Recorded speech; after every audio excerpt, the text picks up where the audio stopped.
we're close to the Lord, one of the very important results of being close to the Lord is to have peace. At kahit paulit-ulitin ang pag-uusap nito, lagi na lang kulang at kulang ang kapayapaan ng tao sa kanyang kalooban. One great quest of man is peace. In fact, this is one of the greatest answers of the Lord because there's a great need for it. John 14:27, Jesus says, "Peace I leave with you, my peace I give to you. I do not give to you as the world gives. I do not let your hearts be troubled, and do not be afraid." So there's one big trouble in man's life, and that is war. An external war and an internal war. Maraming digmaang nagaganap sa buhay ng tao. Isa doon yung panglabas, ang kalaban niya nasa labas, at meron naman pang loob, ang kalaban niya mismo sarili, o kaya nandoon sa kalooban ng tao. The external war that we fight is easier and simpler because the enemy is identified. But the internal one is more difficult and more complex. Mas mahirap yung nasa kalooban mo, nasa loob mo ang kalaban. At dahil dito, dapat nating suriin ang relasyon ng kapayapaan at katahimikan, ng mga gyera at ng mga nangyayari sa ating buhay. We will look at the Psalms for personal war and peace. At yan po ang ating pamagat, hindi pakikipaglaban sa iba, kundi personal lang ito sa sarili, personal war and peace. Heavenly Father, thank you that you are the God of peace, that you are triumphant, and that you are our shepherd. Salamat sapagkat kayo ay interesado sa aming buhay. Binigyan nyo kami ng buhay, patuloy nyo kaming binubuhay, at nais nyo magkaroon kami ng maganda, masagana, makulay na buhay. Turuan nyo kami ngayon, Panginoon, subalit humihingi kami muna ng mga pagpapatawad mo. Marami kaming pagkukulang sa iyo, Panginoon. Marami po kaming nagagawang hindi tama. Patawarin nyo po kami. Linisin at gawin nyo kaming karapat-dapat tumanggap na inyong pagpapala. Bigyan nyo kami ng iyong pansin, O Diyos, na ang inyong liwanag ay magliwanag sa aming kalooban at kami bigyan nyo ng kalakasan, karunungan na makita ang tama at mamuhay sa tama. Lalong-lalo na, Panginoon, nananalangin kami para sa mga kapatid na sobrang nagugulo ang kalooban o kaya may mga mahal sa buhay na ganito ang nararanasan. Turuan mo kami ngayon. Kayo po maging tagapagsalita. Hold us by our hands, O Lord. Lead us unto greater peace. In the name of Jesus we pray. Amen. Personal war and peace, and we're going to look at Psalm 23. Isa sa mga pinakasikat, binabalik-balikan, laging pinag-aaralang chapter ng Old Testament. The Lord is my shepherd, I shall not be in want. He makes me lie down in green pastures. He leads me beside quiet waters. He restores my soul. He guides me in paths of righteousness for his name's sake. Even though I walk through the valley of the shadow of death, I will fear no evil, for you are with me. Your rod and your staff, they comfort me. You prepare a table before me in the presence of my enemies. You anoint my head with oil. My cup overflows. Surely goodness and love will follow me all the days of my life, and I will dwell in the house of the Lord forever. Very powerful words, very true, very meaningful. What is its relevance to the war and peace that happens in our lives? First, let's take a look at the war, and then side by side, we'll take a look at the peace. One of the wars that happens inside of every person is the war because of needs. May mga nangyayaring giyera sa ating kalooban dahil sa ating mga pangangailangan, dahil sa ating mga kailangan sa buhay. Sa Matthew 6:25, ito ay binanggit ng Panginoon. Therefore I tell you, do not worry about your life, what you will eat or drink, or about your body, what you will wear. Is not life more important than food, and the body more important than clothes? Dito ay sinuri ng Panginoon na ang worry ng tao, ang kanyang pag-aalala, ang pinakamalaking gulo na nangyari sa kanyang kalooban may kinalaman sa kanyang pangangailangan. At halimbawa ng pangangailangan na ito, ang pangangailangan ng pagkain, susuot, iinumin. Very basic needs. How do you get peace? And how do you learn from the Psalms to have peace in spite of that war? Psalm 23, verse 1, The Lord is my shepherd, I shall not be in want. Doon pa lang sa unang-unang linya ng Psalm 23, nandun na yung sagot. Ang Panginoon, ang aking pastol, hindi ako mangangailangan. Hindi ako kakapusin, hindi ako mawawalan. How can that happen? It can happen because the Lord, the shepherd, provides food and drink. Pagka po ating sinuri itong ginawang example na ito, shepherd and flock relationship, dapat nating balikan kung ano nga ba ang nangyayari sa shepherd and flock sa kultura ng Israel nung sinulat ang awit na ito. Siyempre, ang mga pastol nag-aalaga ng mga tupa at maraming inaalagaan na pastol, na tupa ang isang pastol. Minsan mahigit 100, minsan 50, depende. At napakahalaga ng papel ng pastol sa buhay ng tupa sapagkat maraming panganib ang buhay ng tupa. Everybody wants to eat this animal. Gusto siyang kuhanin ng mga magnanakaw, gusto siyang kainin ng mga mababangis na hayop, at gusto siya ring patayin ng ilang pang mga tao. At meron talaga siyang danger. Siyempre, meron ding danger na siya ay katayin, maging ng mismong mga miyembro ng pamilya nung may-ari sa kanya. Bagamat madami sa kanila, hindi naman kinakatay dahil kinatanggalan sila ng kanilang balahibo, ginagawang damit ito, ginagawang wool, so they were supposed to be kept alive. Some of them were being milked, so they were not always being taken care of to be butchered. At yan ang kailangan ng tupa, pagkain at inumin. Bakit yung inumin ay problema? Kasi sa atin naman, hindi problema ng tupa yung inumin eh. Sapagkat sa Israel ay disyerto. Kakaunti lang yung tubig. Laging kinakapos. At ang mga tupa, pag dinala doon sa malalayong mga bukirin o kaya yung mga wilderness ng kanilang pastol, umaasa lang sila na may matatagpo ang tubig o kaya ay uulan at may maiipon doon sa mga lambak ng mga lupa na konting tubig. Kaya pagka natutulog ang mga tupang ito sa gabi, naalagaan ng kanilang mga pastol at biglang umulan, umagang-umaga pa lang, labasan na yung mga yan, hahanapin nila kung saan naipon ang tubig. The ground in Israel and in the deserts around the Arabian Peninsula is porous. Hindi pumupunta yung tubig agad at hindi nasisipsip ng lupa. Umaagos lang, dumudula sa ibabaw ng lupa at naiipon kung saan merong konting mga parang mga hukay o mga lambak-lambak dyan. Kaya kailangan makarating ka agad doon para makainom. At kung sa pag-alis na yan sa yung tinulugan na lugar at sa paghahanap mo ng tubig na yan, maghapon na kayo naghahanap, wala pang makita, nanganganib na mamatay ang mga tupang ito. Kaya napakahalaga sa kanila yung drink. At mahalaga din yung damo. Sa ating bayan, hindi problema kasi ang daming ng damo. Problema nga natin, ang daming damo kahit saan eh. Pero sa Israel, damo man ay tumubo sa mga disyerto. Kaya para makakita ka ng damuhan kung saan masisiyahan ang lahat ng tupa, ang galing ng shepherd mo. Marunong siya sa geography, marunong siya sa pakiramdam, at marunong siyang makipag-compete doon sa mga ibang shepherd din na marami ring dalang tupa. And all of you are after the same water and after the same patch of greenery. So napakahalaga ng relasyon. At dahil dyan, naglalakbay ang mga tupa at ang mga pastol sa mga gilid ng bundok, sa mga mababatong mga bangin, maaaring magkahulugan sa bangin ng mga tupang ito. Kaya dapat nakikinig sila sa sipol o sa huni, sa hudyat, sa anumang signal na ibinibigay ng shepherd kung may danger. Ano ba yung danger? Mga hyena ba? Mga wild beasts ba? May tigre ba dyan? May leon? O kaya magnanakaw? Ninanakaw sila ng ibang mga tulisan? Ano ang panganib? Kailangan mayroong coordination. Yung tupa at yung pastol. Kaya sinabi dito, the Lord is my shepherd, I shall not be in want. At ipinaliwanag sa mga susunod na verses kung paano mangyayari na kung ang Panginoon ng ating pastol ay hindi tayo magugutom at mauuhaw. Because the Lord as shepherd provides food and drink. Psalm 23:2, He makes me lie down in green pastures. He leads me beside quiet waters. Here are the finer points of the Lord as shepherd.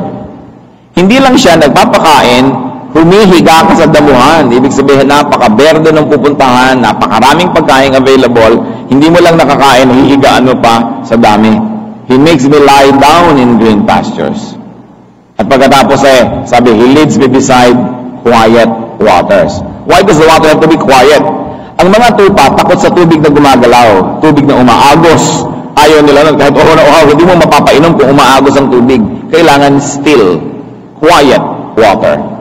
Kaya hindi lamang nagpapainom ang Panginoon, hinahanapan niya yung pinakamagandang lugar na pwedeng uminom ang kanyang alaga, na hindi matatakot, hindi magkakaroon ng nerbiyos, kumakain na, umiinom na, may bonus pa. Ipinahihimlay niya ako sa luntiang pastulan, sabi ng Tagalog version, at inaakay niya sa tahimik na batisan. So the Lord, as shepherd, provides food and drink, and also rest and restoration. Psalm 23:3, He restores my soul. Pinakain na yung sikmura mo, pinakain pa yung espiritu mo na busog pareho. Ang ministration daw ng Panginoon bilang pastol, kumpleto. Pinanunumbalik ang aking kalakasan, ang sinasabi sa ating wika. So, God even adds rest. Siyempre, ang mga tao lagi nalolobat. Kaya sabi, pinapanumbalik ang aking kalikasan. So, anong ginagawa ni Lord? Recharge niya yung kanyang mga tupa. Inuubos ang daigdig ang lakas mo, binabalik ng Panginoon. Inuubos ng mga tao ang pasensya mo, binibigyan ka Panginoon ng maraming pasensya pa. Inuubos ang Panginoon ang pag-ibig ng mga tao pala, ang pag-ibig mo, binibigyan ka ng Panginoon ng pag-ibig para ka ma-recharge. Napakahalaga na may relasyon tayo. Siguro naman, ngayon palang malinaw na sa atin mga kapatid, na hindi naman tayo nag-aalaga dito ng animal husbandry, hindi tayo nag-uusap tungkol sa animal husbandry. Hindi naman talaga yung mga tupa noon ang pinag-uusapan natin, kundi tayo ngayon. Tayo na mga tupa ng Panginoon at Panginoon ng ating pastol. Hinahanapan lang natin ng magandang paliwanag doon sa relasyon ng tupa at mga pastol ng araw, yung relasyon natin ngayon sa Diyos. You know, the Bible is full of metaphors. And unless you go beyond the symbolisms and the symbols, it will not be so beneficial to us. Kaya kailangan natin isipin ngayon pa lang tayo yung pastol na yan at ano naman ang Panginoong Diyos bilang shepherd. Pag ang Panginoon nagpakain, marami. Pagka siya ay nagpainom, sa quiet water pa. Because the Lord gives bonuses to His blessings. Proverbs 10:22, the blessing of the Lord brings wealth, and He adds no trouble to it. Pag ang Panginoon ang nabigay, kompleto. Maganda ang packaging, maganda yung loob, maganda ang pagbibigay, tahimik. Special blessings and provisions are received in peace. Kaya kung akala natin, nabe-bless tayo ni Lord, nagkakapera tayo, nagkakaroon tayo ng pahinga, pero ang gulo-gulo naman ng procedure, ang gulo-gulo ng buhay natin, hindi tahimik. Mag-isip-isip tayo kung sa Panginoon nga nanggagaling. Kasi kung Panginoon ang nagbibigay, napakaganda ng paraan ng pagbibigay, may bonus na pero tahimik, payapa, magaan, maluwag sa kalooban. Ano pa ang giyera ng tao? Another war within is the sense of direction. Marami tayong gustong puntahan, hindi natin malaman lagi kung alin ang pinakatama. Maraming daan na nakabukas, hindi natin alam kung alin ang pinakaligtas. So there's a lot of confusion. But the Lord as shepherd guides. Kung tayo na nalilito, tayo naman ay kanyang binubulungan ang dapat natin gawin. Alam niyo po yung mga tupa, kadalasan yan, nasa likod yung shepherd pagka sila ay naglalakad. At kung makitid ang landas, lalo na't may bangin sa kanan at matarik na bundok sa kaliwa, di ang kitid-kitid ng landas, single file ang paglalakad ng mga tupa. At yung pinakapastola sa kalikod-likuran. Ngayon, pag nagsanga ang daan, okay, isang pataas, isang pababa, ang pastola magbibigay ng direksyon, sisipol siya o anuman, para yung nangungunang tupa ay alam niya kung kakaliwa siya o kakanan. Dahil ang gagawin lang naman ng iba, susunod lang eh. At ganun ang ginagawa ng Panginoon pag tayo nalilito, pag tayo nabubuluhan, palusong ba ako o paahon, pakaliwa ba o pakanan o diretsyo, kailangan makinig ka sa sinasabi ng pastol. Psalm 23:3, He guides me in paths of righteousness for His name's sake. So the path of righteousness can actually mean morality here, tama o mali, or can just mean alin ang mas ligtas o hindi ligtas, alin ang mas bagay o hindi bagay, alin yung shortcut at alin yung mahaba na paglalakbay. Hindi naman kailangan laging lagyan ng mali o tama na value yung righteousness. It can mean what works better or what does not work so well. But the Lord guides. The Lord is interested in our lives, and the Lord speaks to us every day. Kaya kung nalilito, huwag agad liliko o kakanan, kakaliwa, maghintay, manalangin, maghintay ng signal. Pinapatubayan niya sa tamang daan, sabi sa Tagalog, upang aking parangalan ang kanyang pangalan. It is in the interest of God that His flock get to travel well. Para rin sa kanya yun, sapagkat ayaw niya na tayo napapahamak. So yung gusto niya at gusto natin pareho. Ayaw nating mapahamak, ayaw din ng Diyos. Kaya, bakit hindi tayo makakapagtiwala sa Kanya? Dahil yun din ang gusto niya sa ating buhay. Another war that happens inside of us is staying on course O halimbawa, nakita mo na kung anong dapat mong gawin, alin ang tama, alin ang mas tumpak, alin ang mas mabuti. Pero maraming mga lakas, maraming puwersa na umaagaw sa atin para tayo mapaliko na naman, mapatumba, mabagalan. War that happens inside of us includes staying in the right path, staying correct, or staying righteous. And the sheep tend to go wayward and off course. Sa dinami-rami po ng hayop sa mundo, isa na yata ang mga tupa sa pinakamakakalimutin. Kahit 100 beses na kayong dumaan sa path na yon, mamaya malilito na naman siya kung kakaliwa siya o kakanan. Napakadali din niyang akitin. Halimbawa, may nakita siyang isang dahon dyan o isang bungang kahoy, gusto na niya agad kainin yon kahit hindi kayo pinapatigil. Sa Israel po, napakarami mga bukid-bukid. Pag dumadaan ang mga grupo ng mga hayop na may pastol, hindi pwede na yung mga hayop na yun manginain. Halimbawa, dumadaan sila sa maisan, hindi pwedeng yung papayagan mo yung mga hayop mo na alaga na pumitas ng pumitas, gumatgat ng gumatgat doon at kumain ng kumain. Kaya pag may naliligaw, ang ginagawa ng pastol, may bibigay na naman siya ng signal. Maybe sipol, o kaya may maliliit siyang bato, nababatuhin niyang gano'n at napakagaling naman niya talagang mag-target, tatamaan naman yung ulo o yung katawan noong kumakagat-kagat doon sa puno, malalaman niyang mali siya, titigil siya at tutuloy. Ang ganda ng relasyon ng tupa at saka ng pastol. So, we have to stay on course because we tend to go wayward. Hindi naman natin pwede sabihin, hindi ko naman alam na mali yung ginawa ko. Kadalasan alam natin. Pero natatalo tayo ng damdamin, natatalo tayo ng emosyon, natatalo tayo ng mga sense of needs. Kaya gumagawa din tayo ng mali kahit alam natin. And the Lord reminds. Nagpapaalala siya, boses. Kumisan, through other people, through a song, through a verse. O ikaw mismo, nag-iisip ka, naalala mo yun, kinausap ka ng Diyos, dapat pakinggan na, tigilan niyang ginagawa dahil hindi dapat ituloy. Kung hindi, mababato ka at palaki ng palaki yung bato na yun habang di ka nakikinig. What does the Lord do to keep us on course? The Lord as shepherd steadies one's course. Kung talagang mapilit ka, pipilitin ka rin niya na maituwid. It is for His name's sake. It is in the Lord's interest to help us and keep us in the right path. Another war that happens in our lives is that brought about by danger. Maraming panganib ang buhay. Actually, mga panganib naman yung pag-usapan natin kanina pa. Panganib na magutom, panganib na magagaganito at magkaganyan. Pero marami pang panganib sa buhay.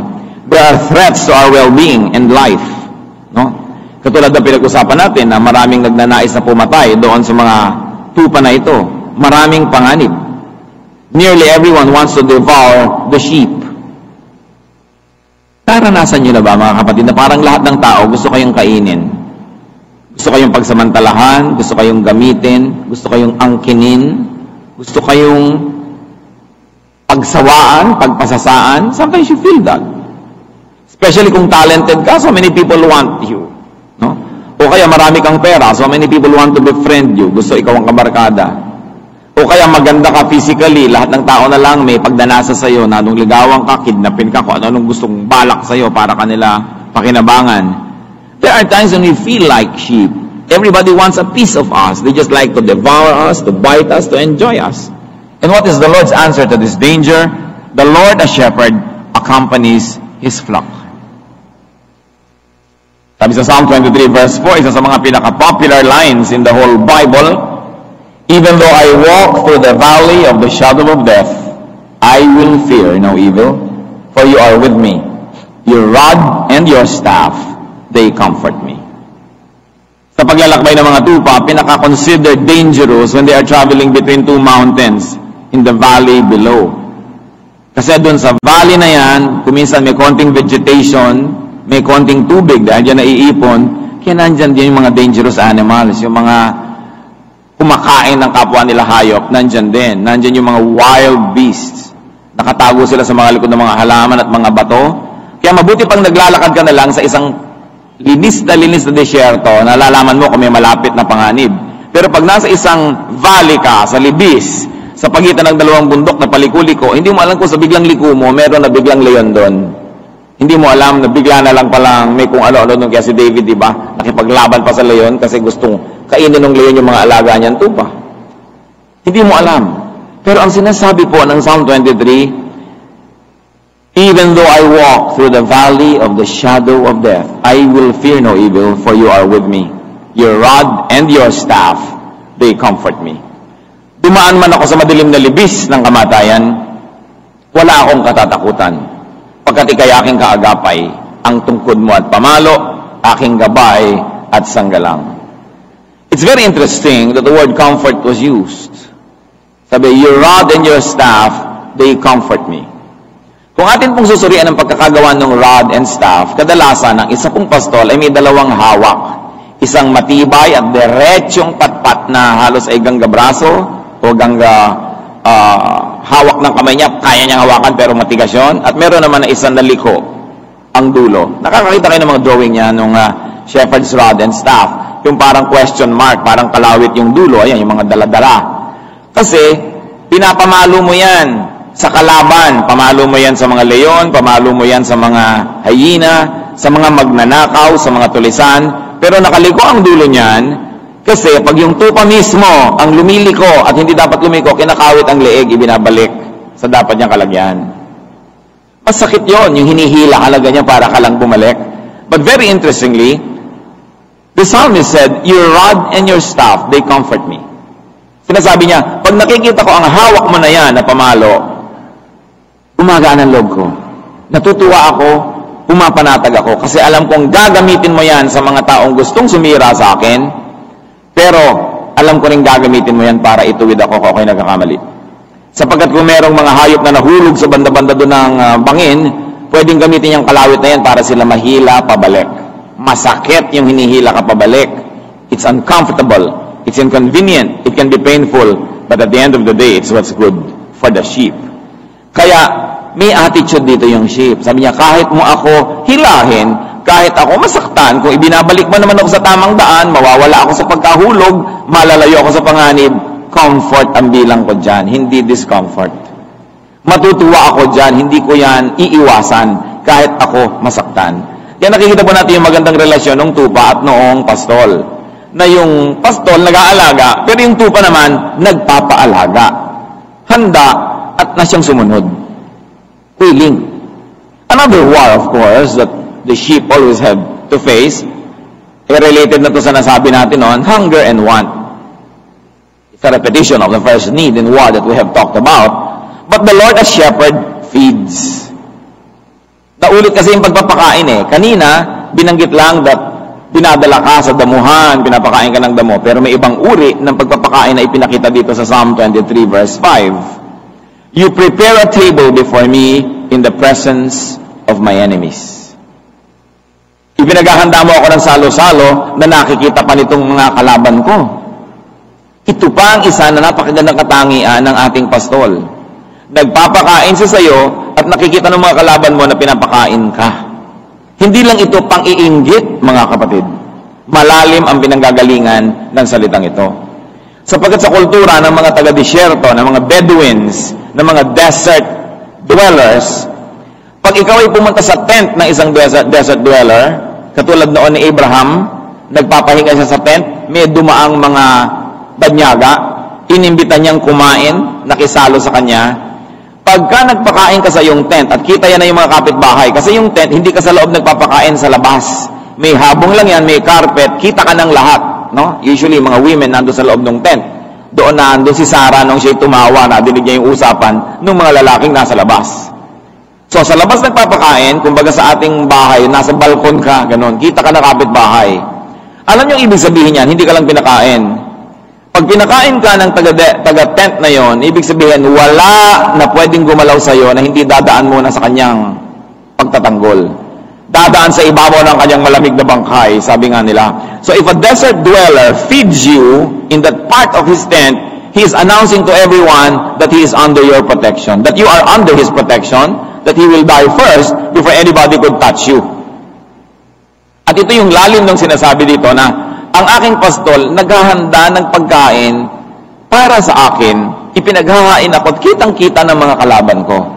Anong sinasabi ng Diyos doon? Walang makakagalaw sa kanyang mga tupa na hindi mo nadadaan sa kanya. Na ang tupang ito, dahil pinapakain niya, ay nalalagay sa kanyang pag-iingat. Inuulit ito sa Revelations na sinabi, I knock at the door, whoever opens the door, I will come in and eat with him. Ang ipinapakita rin dito ng Panginoon, kung sino man ang magbuka sa akin at ako'y pinapasok, makikisalo ako. Ganon din ang kahulugan nun. I eat with you, I will die for you, we are one. This is also the symbol, and this is what is being symbolized by the Lord's Supper. No, ang Panginoon, pinaghati-hati ang tinapay, pinakain yung mga tao, pinainom. Ang sinasabi din niya, ako munang mamamatay bago kayo. Ipagtatanggol ko kayo, ibibigay ko sa inyo ang aking buhay. Eating is a very sacred ceremony in the East. Hindi ka lang basta kumakain kung kasama mo kung sino-sino. Laging merong kahulugan ito. At itong sinabi, you prepare a table before me in the presence of my enemies. Marami po mga shepherd. Shepherd dati ng Diyos. At pwede rin ang Diyos nagpapadala sa buhay natin ng iba't ibang mga under-shepherds. Merong pinapadala ang Panginoon para kapakainin, lalong-lalo sa oras ng iyong gutom at pangangailangan. May ipinapadala para kay pagtanggol. May ipinapadala para ka bigyan ng shelter, pinapahiga ka sa green grass, pinapainom ka sa still water. May ipinapadala ang Panginoon para samahan tayo sa mga panahon ng panganib when we walk through the valley of the shadow of death. At may ipinapadala rin ang Panginoon na nagpapakain sa iyo sa harap ng iyong mga kaaway. Anong mga kahulugan niyan ngayon? May mga taong gusto kanyang mabigo, pero ito ang sugo ng Diyos, tinutulungan ka magtagumpay. May mga tao na gusto kang makitang gutom, pero nabibigo sila sapagkat may pinapadala ang Diyos, tinutulungan ka, pinapakain ka. Mga shepherd, mga regalo ng Diyos sa ating buhay. So nakikita natin na buhay ang Diyos, kahit hindi tayo nandun sa kultura ng shepherd and flock. Sapagkat maraming mukha ang shepherd at marami ring mukha ang flock o ang sheep. Ang importante, sensitive tayo na nakikita natin kumikilos ang Diyos sa ating buhay. Na, representative pala ng Diyos ang taong ito. Siya ang nagiging shepherd ko. Siya ang nagpoprotect sa akin. Siya yung nagpapakain sa akin. Siya yung nagpapaginhawa ng buhay ko. Nakikita natin, talagang buhay ang Diyos at kumikilos. At pag nangyayari yon, lalo nating na-appreciate ang Panginoon, lalo nating nakikitang siya ay interesado at involved sa ating buhay. Kaya hindi natin pinag-uusapan lang yung mga tupa nung araw at mga apostol nun. At meron pang description sa Psalm 23 verse 5, you anoint my head with oil, my cup overflows. So dalawang bagay yung pinag-uusapan dito, oil and wine. Kaugalian din naman sa disyerto na pag dumating ka sa bahay ng may bahay, ay ikaw ay pupunasan ng paa at bubusan ng langis ang iyong noo, ang iyong ulo. Sa atin, dito sa tropics, parang parusa yon. Ang init-init, pawis sa pawis ka, tapos bubusa ka pa ng langis. Ang lagkit naman nun. Mahirap isipin na blessing yon. Pero sa Israel, na nag-travel ka sa desert na tuyong-tuyo ang iyong anit, tuyong-tuyo ang iyong mukha dahil sa disyerto, na ang hangin ay parang hair dryer sa init. Napakalaking comfort, yung mapahirang ka ng langis. Yung nagpuputok-putok mong balat, yung ang init-init mong temperatura, ay napagiginhawa. At sabi, ang Panginoon bilang shepherd anoints our head with oil. Ibig sabihin, ibinibigay sa iyo yung ginhawa. At hindi lang yon, mga kapatid, you are being honored. Because when you are a guest and you are not honored, nobody anoints your head. At iyan ang sinabi ng Panginoon nung nagpunta siya minsan sa bahay ng isang sikat na citizen. Sabi niya, kanina pa ako dito, hindi mo ko in-anoint ng oil, hindi mo pinunasan ang aking paa. Mabuti ang babaeng ito, hinugasan ng luha ang paa ko, pinahira ng kanyang buhok, at binusan ako ng pabango. Tapos ngayon, minamasama mo. Kasi hindi ginawa kay Jesus yung honor na yon. But when the Lord gives, when the Lord protects, the Lord also honors. Hindi katulad ng iba, bibigyan ka nga ng pera, pero ihahagis sa mukha mo. Bibigyan ka nga ng budget, pero may kasamang sumbat. Bibigyan ka nga ng kailangan mo, pero inalila ka, sinigawan ka. Ang Panginoon, habang binibigyan ka, pinapahalagahan ka pa rin. The Lord honors. Napakasarap niyang shepherd. Kaya dapat at this point, nagtatanong-tanong na tayo, siya nga ba ang shepherd natin? O iba pa ba? Saan pa tayo hahanap ng shepherd? Sabi niya, you anoint my head with oil, my cup overflows. Sa silangan, hindi ka lang nagbibigay, dapat siksik, liglig, umaapaw. Kung talagang pinapahalagahan ka, hindi ka lang binibigyan ng kalahating basong tubig, puno at halos tumapon. Na ngayon, siyempre, sa pangangailangan at kung minsan ay kasalatan ng buhay, hindi dapat pinagagagawa dahil sayang.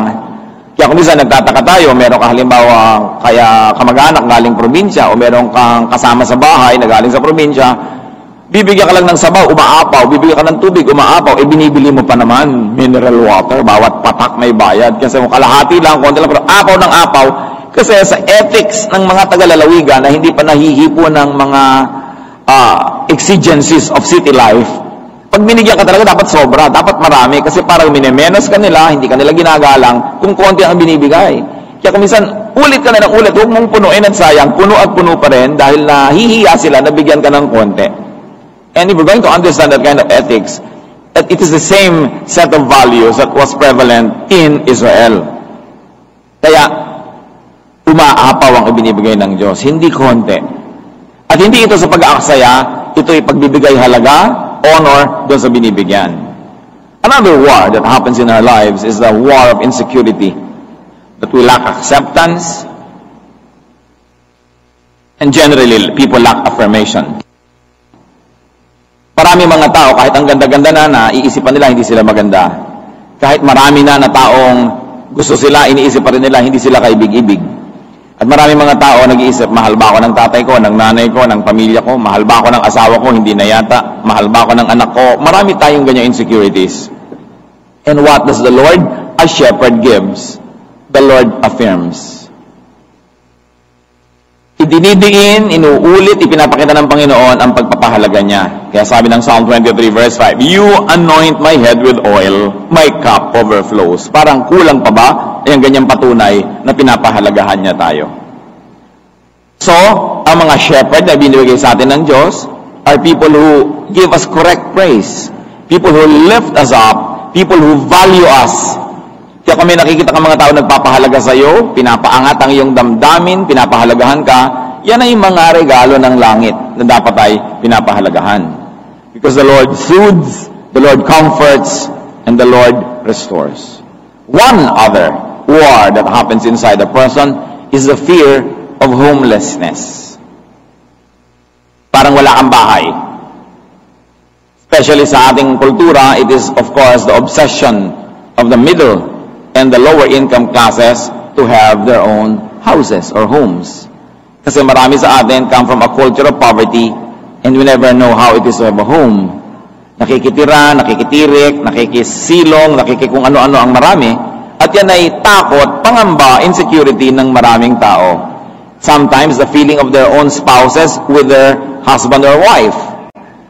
The feeling of their children in the homes of their own parents. Parang kasali ba ako dito? Hindi ba ako kasali? Meron ba akong home of my own? Meron ba akong space of my own? Because there's an ongoing war, the fear of being evicted, the fear of being rejected, and being treated as an outsider. But the Lord, as shepherd, gives shelter. In fact, the Lord, as shepherd, reassures us of our belongingness. The Lord gives this sense of belongingness. Sabi sa Psalm 23 verse 6, I will dwell in the house of the Lord forever. Can you imagine what kind of assurance it is to know that you will dwell in the house of the Lord forever? Katulad ng Israel, mula nung sila ay pinalaya sa kanilang lupain noong AD 70s, no, mga 72 years after the Lord, no, napalaya sila, hindi nagkaroon ng bayang Israel hanggang 1947 or 1946. Isa doon sa dalawang yon, binubuo ang bayang Israel. Pinag-usap-usapan sa United Nations, bibigyan ba uli ng bayan ng Israel? I-recognize ba uli? Kasi sila nagkalat sa iba't ibang lupalop ng mundo. Pare-pareho silang Hudyo, they practice their traditions but in foreign lands. And they wanted to have their land again after 1,900 plus or a little less years. Wala silang bayan. At alam nyo mga kapatid, ang Pilipinas lang ang kaisa-isang Asian nation na bumoto na payagan ng United Nations ang Israel na magkaroon ng bansa. No? Kaisa-isa. Ang Pilipinas napaka-caring sa Israel. No, ang Israel ay sinasalanta ng mga Germans, ni Hitler. No, ang mga Hudyo sa buong Europa ay kanilang hinahanap, pinapatay, pinaparusahan. Only in this country na nagkaroon ng indignation rally against the abuses of Hitler. It was led by Quintin Paredes, who was a senator at that time, or congressman, And the Filipinos rallied for the Israelites. At kung hindi natin nababatid, tayo ang kaisa-isang bansa na nagbukas para sa mga Israeli refugees. Nung sila ay pinapatay sa buong Europa, hinahabol, hinahanap, nagsara mga bansa sa kanila dahil ayaw makaaway ng Germany. Malakas ang Germany noon. Ang Pilipinas nagbukas, kaya libo-libo mga Hudyo ang nagpunta dito, mga refugees. Noon. Kaya lang nagpanahon ng Hapon, inabutan sila dito ng Hapon, tulad din natin. No? Kaya lang, nagbukas tayo sa kanila. Kaya hanggang ngayon, walang visa ang pagpunta sa Israel. Tinatanaw nilang utang na loob sa Pilipinas. Ang mga Pilipino hindi required magka-visa para pumasok sa Israel. Kaya nakikita nyo yung pag-iingat. At kung wala kang tahanan, wala kang bayan, wala kang bansa, napakakawawa mo naman. Pero sinasabi nitong tupa, I will dwell in the house of the Lord forever. Ayaw pa bang bahay, ang bahay ng Panginoon? No? A good shepherd provides shelter and a house. Kaya kung minsan, wala tayong kabahay-bahay, wala ka masulingan, pero meron nagsasabi sa you are welcome here, you can be here anytime, tulad ng ginawa ng Pilipinas sa Israel. Salamat, kaibigan mo yon. Kahit hindi mo gamitin yung lugar na yon, kahit hindi ka makisilong pa ever in your life, yung alam mo lang na meron kang pwedeng puntahan sa pangangailangan, napakalaking kapahingahan ang binibigay nun sa atin. Ba't natin ngayon pinag-uusapan ng mga bagay na yan? Kasi hindi lang naman tayo dapat tupa. Dapat shepherd din tayo ng iba. Yung mga bagay na pinag-usapan natin, gustong-gusto nating matanggap, dapat ibinibigay din natin sa ating kapwa. Pinagtatanggol din natin sila, pinakakain din natin, binibigo din natin ang mga masasamang hangarin ng kanilang mga kalaban na sila'y gutumin, tikisin, pabayaan, at inaalagaan din natin sila. Ganon dapat ang tunay na kumikilala sa Diyos. Of course, another war, and the last that we're going to discuss today, is the war against loneliness. The war against spiritual and emotional poverty. Napakahalaga na yan ay mapagtagumpayan. At ano ang sagot dyan? The Lord as shepherd loves. That's why the Lord is called Lord of love. At sabi sa Psalm 23 verse 6, surely goodness and love will follow me all the days of my life. Dahil ikaw, O Diyos, ang aking pastol, dahil sa iyo ako nagtitiwala, sa iyo ako sumusunod, nakakatiyak ako, nahahabol-habulin ako ng pag-ibig sa buong buhay ko. Pupuntahan ako, susunduin, sasamahan, yayakapin ng pag-ibig, mapupuno ng pag-ibig ang aking buhay. Kabutihan pag-ibig mo sa akin di magkukulang, siyang makakasama ko habang ako'y nabubuhay. Sinabi sa Tagalog nitong Psalm 23 verse 6. Ano ang mga mapapala natin sa pag-aaral nitong walang kamatayang chapter na ito, Psalm 23? God wants us peaceful. Yan lang naman ang bukod tanging gusto ng Diyos para sa ating lahat. Tayo'y matahimik, mapayapa, mapanatag. There are external and internal wars that can trouble us, but the deeper war is the internal one. Yan ang dapat natin magapi. Ang ating mga takot, ang ating mga insecurities, ang napakarami nating mga phobia, ang dapat ng maraming pag-aalinlangan, ang maraming mga agam-agam, doubts, fears. And the way to peace is the Lord as personal shepherd. God is the same yesterday, today, and tomorrow. As much as He was a shepherd before, He still is willing to be a shepherd now, our shepherd. And the Lord extends His shepherding love through many people. Maraming nagmi-minister sa atin, dapat ma-recognize natin yon na mga sugo ng Panginoon. John 14:27, anong sabi ng Panginoong Jesus? Peace I live with you. My peace I give you. I do not give to you as the world gives. Do not let your hearts be troubled, and do not be afraid. Malinaw to. Do not be troubled. Do not be afraid. Dapat natin ma-internalize. Dahil minuminuto, mayroong mga gustong manggulo sa atin, manakot sa atin. John 16:33, I have told you these things, so that in me you may have peace. In this world you will have trouble, but take heart, I have overcome the world. Huwag tayong magtaka kung may mga gulo, kung may mga gyera, may mga agam-agam at takot. Sinabi na ng Panginoon yon, huwag kayong magtaka, dito sa buhay na ito, magkakaroon ng maraming gulo. Pero ang inyong isipin, napagtagumpayan ko na ang lahat ng yan. So ang kailangan natin is to surrender our lives to our God, to let God rule in our lives, to make God our shepherd. How can you make God your personal shepherd? Through life, through our wars with wants and confusion, weakness, danger and fear, through our insecurity and homelessness and lovelessness. Treat God as shepherd. Pag bumubulong siya, makinig tayo. Pag sumisigaw, lalo tayo makinig. Pagka ang Panginoon ay pumipigil, papigil tayo. Pag hinahatak ka ng kanyang staff, pahatak. Pagka sinabi niyang forward, forward. Pag sinabi niyang stop, stop. Pag sinabi niyang right turn, right turn. And we must also learn to recognize God's representatives, God's angels, God's under-shepherds that God sends to our life. Kumikilos ang Panginoon. We should find comfort in His staff. Do we find the Lord's discipline as comfortable, as desirable? Yung ba mga hindi niya pagpayag sa gusto natin, natatawag nating, masarap at hindi ako pinayagan ng Panginoon o tayo nagdaramdam. Yung bang hindi niya ibinibigay, sinasabi natin, salamat po't hindi niyo ibinigay. Higit kayong mas marunong kaysa sa akin, alam niyo kung anong dapat kong tanggapin at hindi. O tayo ay nagdaramdam. Pag tayo ba ay nabibigo sa mga gusto nating gawin na mali, ano ang nagiging reaksyon natin? Nagpapasalamat tayo, salamat na lang, hindi nagtagumpay yung kamalian ko. Kung hindi, saan ako ibubulid nito? Saan ako dadalhin? Ano ang relasyon natin sa Diyos sa langit bilang shepherd siya at tayo yung flock? Aming Diyos, salamat sapagkat kayo interesado sa buhay namin. Salamat sapagkat kayo nangunguna. Nagbibigay kayo ng guidance. Salamat Panginoon dahil kayo nagtutuwid, humihila, humahatak sa amin. Pinagtatanggol niyo kami sa aming mga kalaban. Pinibigyan niyo kami ng honor, Panginoon. Pinapahalagahan niyo kami. Nawa kung paano nyo kami pinapahalagahan, matuto kaming pahalagahan na aming sarili. Na huwag naming ganun-ganun na lang aming dangal. Huwag na lang naming ipagkalatan sa balat ng lupa ang aming mga kahihiyan. Kundi turuan nyo kami, Panginoon, na kung paano kami mahalaga sa inyo, pahalagahan din namin ang aming dangal, ang aming pagkatao, ang aming pagkaanak ng Diyos.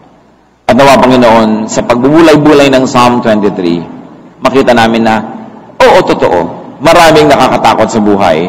But even though we walk through the valley of the shadow of death, we should fear no evil, for you are with us. Magbulay-bulay tayo mga kapatid. Ano ba sa inyong personal na buhay ang kahulugan na meron tayong pastol? Alin sa kanyang mga katangian bilang pastol ang kailangan natin ngayon? Isuko natin ang ating buhay at ang masabi natin, I will dwell in the house of the Lord forever. That surely goodness and love will follow us all the days of our lives sapagkat tayo'y tumatanggap ng pag-ibig na handa at gustong ibigay sa atin ng Diyos. Saan natin aspeto ng buhay kailangan ng Diyos bilang pastol, bilang tagapagtuwid, bilang tagapagbigay ng pangangailangan? Magbulay-bulay tayo ngayon, manalangin sa Panginoon at nawa ang pagbabalik natin sa Psalm 23 maging paalala, maging pagpapala sa lahat.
Anh hay mơ mộng mình thứ xa xôi, không bàn về tình ái muôn nơi. Sống cho là trọn kiếp đây thôi, đâu quan tâm gì chuyện đời. Thế mà lại nằm tương tư, ông tầm 30 xa tơ. Đêm nằm trộm nhớ mơ mơ về ai. Thì ra anh yêu rồi, từ ánh mắt nụ cười, từ đôi môi gọi mưa sao xuyên lòng anh.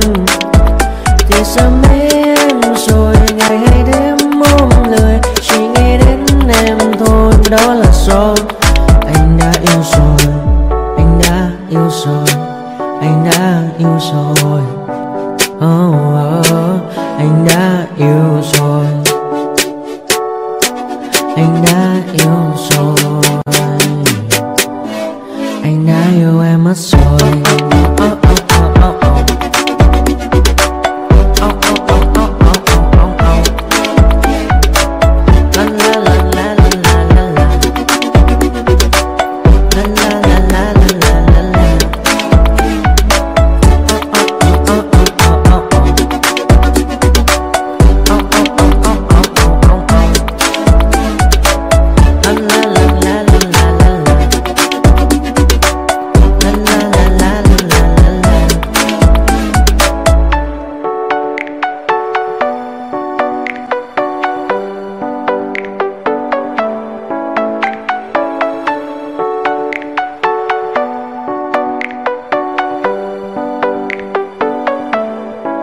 Anh hay mơ mộng mình thứ xa xôi, không bàn về tình ái muôn nơi. Sống cho là trọn kiếp đây thôi, đâu quan tâm gì chuyện đời.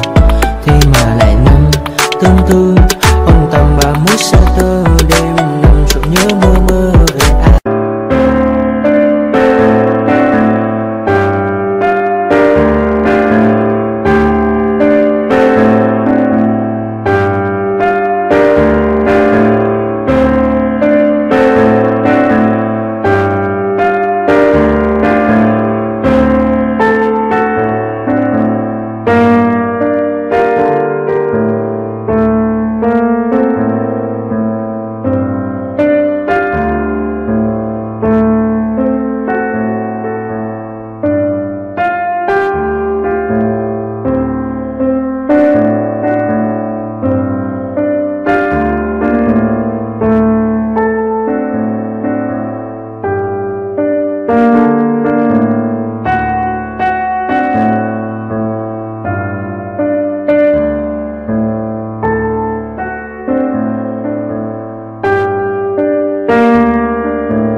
Thank you.